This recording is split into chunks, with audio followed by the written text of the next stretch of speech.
This video is brought to you by Passport, the Bitcoin hardware wallet you already know how to use. Stay tuned to the video to learn more.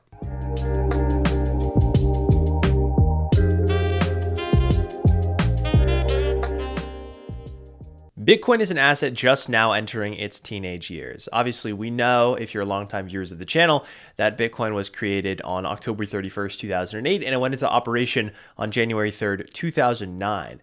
And even though it was invented in the wake of the Great Recession, it has yet to actually live through a severe recession as a mature asset. Well, look no further, because the recession we're about to enter is going to be Bitcoin's first major recession. What are the implications for Bitcoin? Why is it rallying right now in the wake of the Fed pausing interest rate hikes, and when does it stand to fall? Well, we'll talk about all that and more in the video up next. But first, a word from our sponsor. Passport is the Bitcoin hardware wallet that you already know how to use. It has a gorgeous design. It has a very sleek and user-friendly interface. Not to mention, it fits in the palm of your hand. This thing is very small, very user-friendly. If you've been put off by hardware wallets in the past, look no further than the Passport by Foundation devices. It connects directly to your phone, allowing you to transfer your balance, view your balance, and it is very, very interoperable with devices you already know how to use. So go ahead, pick one up at thebitcoinlayer.com/foundation. Now on with the video. So the three topics we're going to go through today is the Fed pause rally that we currently find ourselves in, where the Fed stops hiking interest rates and risk assets do well. And then we're going to talk about when cuts will actually come and why it's not very supportive of equities when rate cuts do come, right? Contrary to popular belief, equities and other risk assets like Bitcoin actually puke and do very poorly when those Fed rate cuts come. And the third topic that we'll talk about is how the next economic cycle upturn could potentially align with Bitcoin's halving cycle, which would make for a very, very interesting event. So those are the three topics we'll dive into. First things first, let's talk about the Fed pause rally. So the Fed pause rally is a term that we've coined, and it's a term that is used widely throughout financial markets to describe the period of time in markets where the Fed stops aggressively hiking interest rates, and as such, risk assets such as equities, such as Bitcoin, they do very well and they get bid up by the market. Now you may be wondering, why is this, right? Because obviously raising the policy interest rate, which is the Fed's interest rate tools that they try to influence other short-term interest rates up with, obviously higher interest rates aren't supportive of companies or the equities that trade off of them, right? But the thing is, the way the market's reacting is as such, right? If you've been going through a year and a half, 2 years, or in our case, just a little bit over a year of really aggressive interest rates, right? Interest rates rising, and then you go to a period of interest rates not rising anymore, risk assets love that. They also love the fact that what comes after the Fed pause, Fed cuts. And of course, the time between the pause and the cuts tends to vary, but there's a very, very risk-on, very bullish reaction historically from hiking incrementally to no hikes anymore. This Fed pause rally over time has occurred over the last several market cycles. If you take a look up on screen at this chart here, you could see the performance of the S&P 500 starting from the first day of the Fed pausing its rate hikes until the end of the pause. And you can see here, all these Fed pause rallies have occurred right during the tech bubble, which was sort of an interesting cycle because it was a pause that occurred over many years. And there were minor rate fluctuations within it during the Great Recession and during the repo blow up. When the Fed paused at 6%, at 5.25%, and at 2.5%, the terminal rate, or the peak rate that it reaches during its hiking cycle, during the tech bubble, equities returned 211%.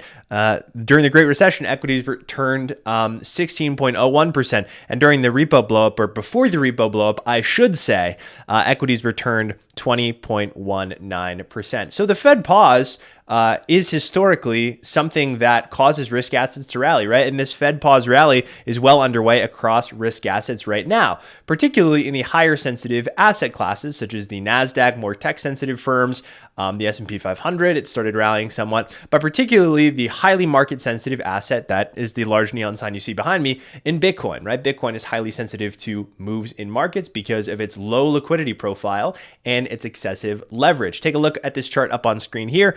You can see that $97.3 million worth of short futures positions were liquidated on Tuesday as Bitcoin reached its $30,000 level for the first time since last June. This transitory rally, this risk-on rally when the Fed pauses, has lasted for several months, and sometimes in previous cycles it lasts for several years. Now, we tend to feel that it's going to be a shorter period of time this time around. The reason we say that is because this cycle began with aggressive tightening, and now it's manifesting in the form of equally aggressive and equally sudden credit cycle downturns, right? This credit crunch is manifesting very quickly. One week, the banks were fully solvent, no issues were going on. And then the next week, all of the Fed's emergency lending facilities were lighting up like a Christmas tree, right? And so there's a lag with which the Fed's policy takes time to actually transmit into financial markets and then into the real economy. That lag is 12 to 18 months. The Fed started hiking last March, and they've been hiking in increments that are 3 times the normal size that they hike in. They usually hike in 25 basis point increments, and they've been hiking in 75 basis point increments over the course of the entire last year and 1 month. Given that's the case, and it takes about 12 months for the policy lag to actually transmit to financial markets, and we saw banks very, very suddenly go up in flames. Now they're okay, right? The fear has dissipated somewhat, but it just goes to show you how fragile financial markets are off the back of the Fed's aggressive tightening, and how sudden we feel that each event, each portion of deterioration that you witness in banks, then you'll witness in the labor market and real economy, will be very sudden. And for that reason, we tend to think that rather than several months or several years, this Fed pause rally and the time that the Fed might be able to hold a terminal may be a little bit shorter than that. So we talk about Bitcoin having high sensitivity to market movements. Many pundits like Luke Gromen have called Bitcoin the last functioning fire alarm as a function of the fact that it is a very low liquidity profile and it tends to be less manipulated. There tend to be less passive flows than other assets. And so it really tells you what's going on, and it can be a very good gauge for overall risk sentiment in the market.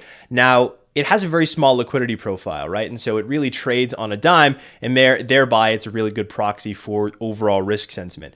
Bitcoin, for perspective, has $500 billion market capitalization, where something like the S&P 500 has a $34 trillion market capitalization, and all United States equities have something like 40 or 45 trillion, if I'm not mistaken. So Bitcoin is a drop in the bucket compared to other risk assets, which means that when the market shifts broadly to risk on, like it's doing now, let's say a market participant has $1 million and they place 500,000 in the S&P 500, 500,000 in Bitcoin. Just to give you an example, Bitcoin will obviously appreciate far more than the S&P 500 from those two $500,000 purchases because it is a lower liquidity profile, right? Makes sense. So that's why Bitcoin is so highly sensitive to this risk on move, and it's appreciating more on a percentage by percentage basis than the S&P 500.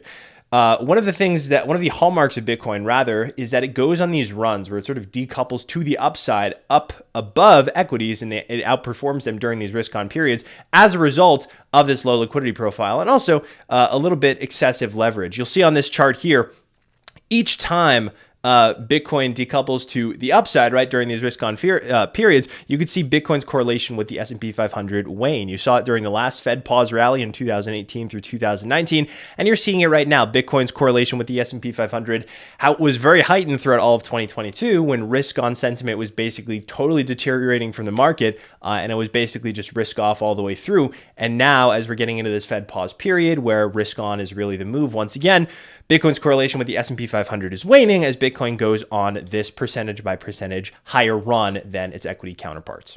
Now, whether or not the Fed actually ends up hiking one more time in May or at these successive meetings is really immaterial. It doesn't matter too much because we're already seeing swift disinflation and even deflation, and we're already seeing the credit crunch and economic deterioration, right? The market believes that the Fed pauses here, and it's taking risk. This risk-on bid has entered the market because of it. And so whether or not the Fed hikes once more for the road is really immaterial. The risk-taking is here. Markets are expecting that this is the Fed's terminal rate. And so sooner or later, whether it's right now or whether it's 25 basis points higher than now at a 5.25% upper bound on Fed funds, the Fed pause rally is here, right? You don't fade the Fed pause rally if any previous cycle is any indication, right? That's what's occurring right now in markets, right? We saw earlier today, CPI printed lower than anticipated. It fell a full percentage point from 6% to 5%. That's a huge move. And while 5% is still very elevated, it shows that the Fed's efforts in bringing about a credit contraction in the real economy, it is working. It is working very much so. It dropped by a full percentage point, which is the single largest monthly decrease in inflation this entire cycle, right? And so it shows that this deterioration is speeding up. This growth and inflation slowdown is speeding up. And so further hikes aren't necessarily warranted. The market has already caught on to this and has already started taking that risk on bid. we're going to take a quick break to hear from our sponsor, Foundation Devices.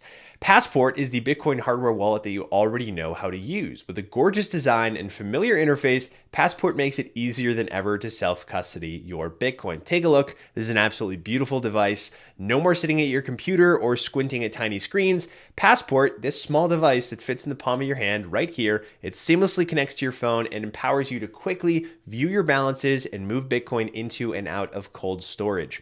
And today we're offering a special deal. You can use the code BitcoinLayer for $10 off your own Passport when you receive checkout, or you can go to the link in our description to learn more. Now, back to the video. So what happens now? What happens as the months go by, as disinflation continues setting in? It drops from 5% to 4% to 3%. As within the real economy, you start to see the labor market unwind a little bit. What eventually happens? Well, eventually the Fed cuts rates. What causes them to cut rates? Well, sometimes you see a credit event. And usually this is highlighted in high yield credit spreads, right? The rate at which junk corporate borrowers have to borrow at a spread to a fixed rate. Now, this blowout in sort of credit really tends to align with when the Fed ends up cutting rates. Now, with this blowout in credit spreads, that's a huge indicator of risk off, right? That is an indicator that the credit stress has become too much. The Fed's elevated tightening has become too much for financial markets to stomach. And so the Fed cuts rates, and equities do not perform very, very well during those periods. You can see here on this chart is the S&P 500 juxtaposed with high yield credit spreads. You can see every time high yield credit spreads blow out, the S&P 500 sells off pretty precipitously every single time. And as we're seeing right now, high yield credit spreads are somewhat elevated, but they haven't reached that fever pitch. They haven't reached that really big risk off deflationary bust level. That has been broadly indicative of each time the Fed steps in and ends up cutting rates. Once it ends up getting there, a rapid sell-off occurs. And we talked about that dynamic of Bitcoin being more sensitive to market cycles. It's more sensitive on the way up, but by the same token, it's also more sensitive on the way down. And so we expect Bitcoin to behave in this deflationary bust environment by falling more than the S&P 500, right? This is what has happened in past cycles. And we expect it to be no different here. Again, it's high beta. It's very high sensitive to market moves. When credit spreads blow out, when this credit event occurs and the Fed is about to cut rates, Bitcoin is going to have some major moves to the downside. Again, we're not forecasting that this is going to occur anytime soon, but what we are saying is that this market, this cycle has been very sudden. Things have changed on a dime, and that's all a function of how aggressive the Fed was. Its aggressive tightening is being met by an equally aggressive contraction. So these things can really occur at any point, right? The Fed pause rally is here. It's here to stay for the time being. Bitcoin stands to do well, but we're talking about weeks, months down the line, what's going to happen, right? Not to confuse viewers here. So what happens, right, when this deflationary bust occurs? Well, we said Bitcoin probably stands to fall by more than equities, but by how much? Well, we can derive a little bit about the severity of Bitcoin sell-off based on the current market structure. Is the current market structure driven a lot by leverage, or is it driven a lot by spot buying? And thankfully, it's driven a lot by spot buying, which lowers the overall volatility of the market and arguably makes it more resilient by the time this sort of big kahuna sell-off occurs, right? If a lot of the underlying market structure, if a lot of the buying that is going on regularly is propped up on leverage, when, of course, leverage gets wiped out during some kind of credit event, then the underlying asset stands to get wiped out as well. However, if it's being purchased in cash or cash equivalents, right, if it's just being Bitcoin is being purchased without leverage on the spot market, then, of course, your market is much more resilient come the time of the credit cycle downturn in this bust that we're talking about, right? So after this occurs, right, shortly after credit stress hits levels that threatens to unwind the labor market and lead to this huge economic deterioration, the Fed cuts its policy rates, right? It realizes that its job is done, its job is well past done, and tightening anymore, keeping elevated policy anymore would be absolutely devastating. And so it only does this when it's reached the absolute peak of this sort of tightness, and sometimes further beyond,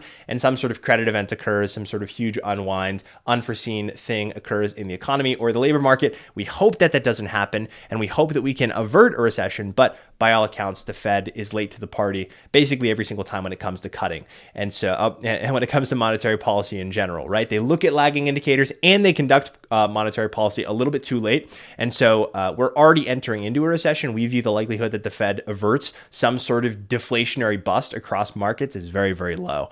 So that's when the Fed cuts rates, right? And what happens when the Fed cuts rates? Well, it's widely believed that when the Fed cuts rates, risk assets do really well, right? Rate cuts equals stocks go up, right? That's not the case though.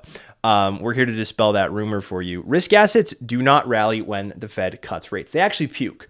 Think about it this way, right? The Fed cuts rates in response to some sort of credit event, right? Some sort of massive dysfunction in the labor market, in the real economy. We'll call it, right, a credit event, dysfunction in money markets, whether that be interbank or external money markets, or, a toxic combination of all three of those things, right? None of these are bullish for equities, and equities tend to puke in response to any one of these things occurring. Now, whether or not it's chicken and the egg, the stock market pukes and therefore this other stress occurs, or this stress occurs, therefore the stock market pukes, is immaterial. It doesn't matter. What it tells us is that during these times of huge economic stress, economic burden, the Fed cuts rates, and when they do, equities do not do well in the interim, right? Take a look at this chart here, calling it Fed cut busts. Here's the performance of the S&P 500 from the first day of the Fed cutting rates to when the Fed reaches its cutting target and stops cutting rates. Take a look here, the tech bubble, when the Fed started cutting rates to when it finally stopped cutting rates, the S&P 500 fell 33%. In the Great Recession, when the Fed started cutting rates to when it stopped, the S&P 500 fell by 38%. And during the repo market disaster, when the Fed started cutting rates in July of 2019, and when they reached their absolute low of cutting rates in 2020 after the secondary COVID blow up, which also really hit markets, then equities returned negative 20%, right? So Fed cuts are not bullish. And regardless of whether it is a chicken and the egg scenario, the reality is that when the Fed cuts interest rates, it is indicative of broad equity market weakness, or, right, again, broad economic weakness. That is why the Fed cuts rates. And so in response to that economic weakness, risk assets do not do well at all, and they sell off as people sort of embrace the risk off period.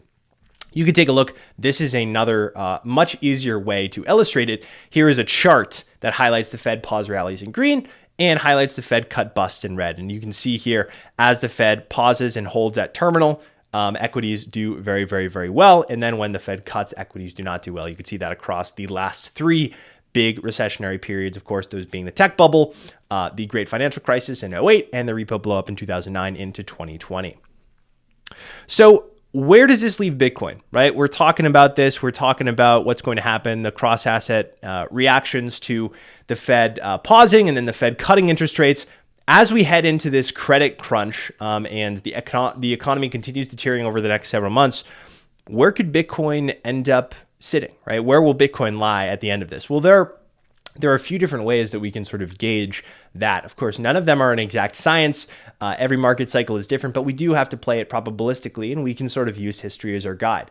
One of the ways that we can sort of analyze where Bitcoin may fall is by taking a look at its price drawdown from previous all-time highs. Of course, Bitcoin is known as being an asset that hits all-time high on a relatively regular basis every few years or so.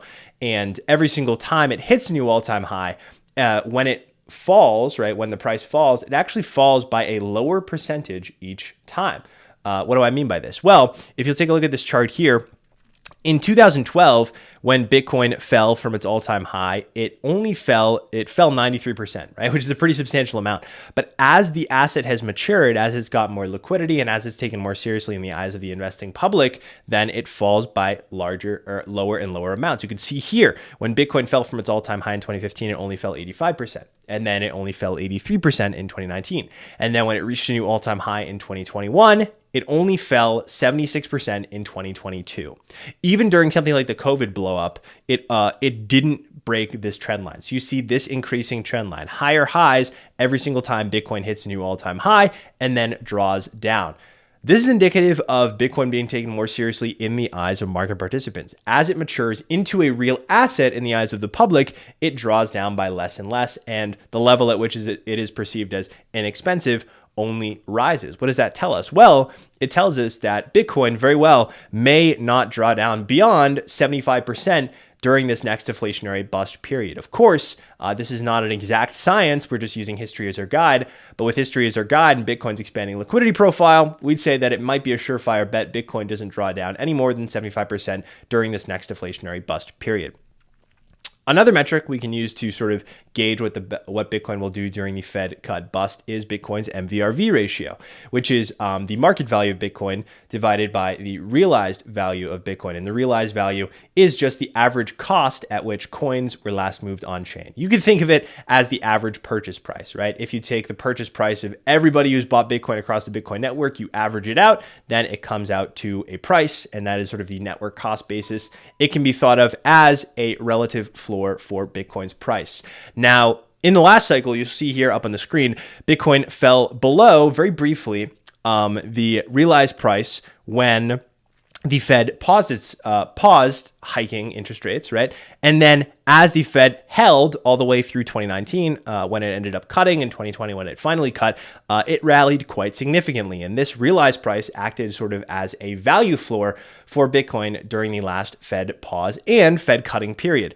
We're seeing a very similar thing today, right? Bitcoin has crossed above its realized price. You can see here on the chart.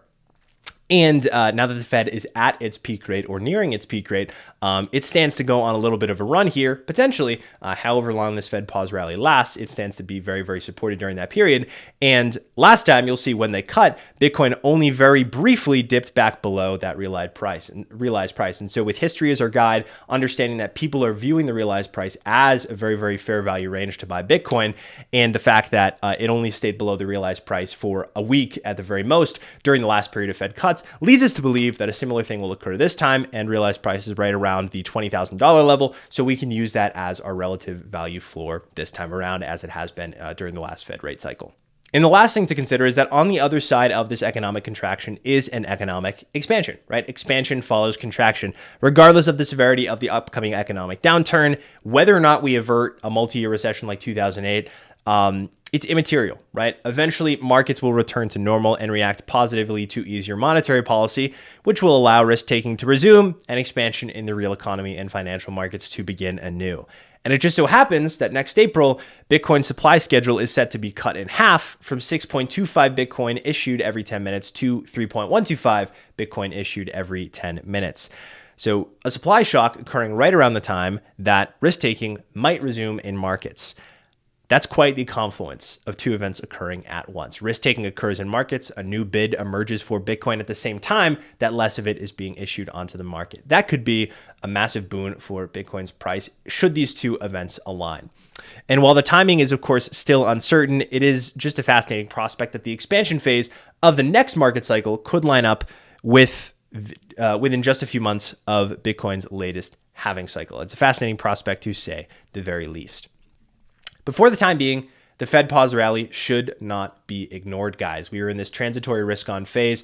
And of course, that word has been butchered by our monetary policymakers. Transitory, temporary, transient, however you want to say it, this risk-on phase is here, but it won't last forever. It could last several months, could last even up to a year or more, right? But what we're saying is that Bitcoin stands to do well during this Fed pause rally, and that should not be ignored. But on the other side, this credit contraction has been very swift. It's been very sudden, right? And at any moment, and we're not saying in the next several weeks, but at any moment, it could reverse on a dime. Risk-taking could evaporate from markets, and Bitcoin could have this deflationary bust that it has had alongside other risk assets.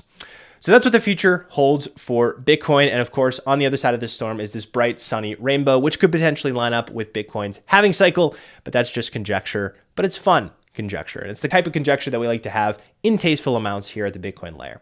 So that's all I got for you guys today. That's how Bitcoin stands to fare during its first major recession. Thank you guys so much for sticking with me. And of course, keep it here at the Bitcoin Layer, so you can hear, of course, all of the relevant market updates as they happen. You can hear more analysis and timely research of Bitcoin through a global macro lens. That's all for today, guys. Take care. And again, a special thanks to Passport for sponsoring this video. Foundation Devices is a fantastic company, and they make an extremely beautiful device. As you can see here, it is an absolutely remarkable piece of work. It is the best-in-class design for a Bitcoin hardware wallet. And if you have been on the fence about taking your Bitcoin into self-custody, now's the time. Not only are you getting a sweet deal, but this is the best device on the market for ease of use and easily putting your Bitcoin into cold storage if you've been on the fence. You can use code BitcoinLayer at checkout. You can go to thebitcoinlayer.com/foundation or use the link in our description. Take care, guys.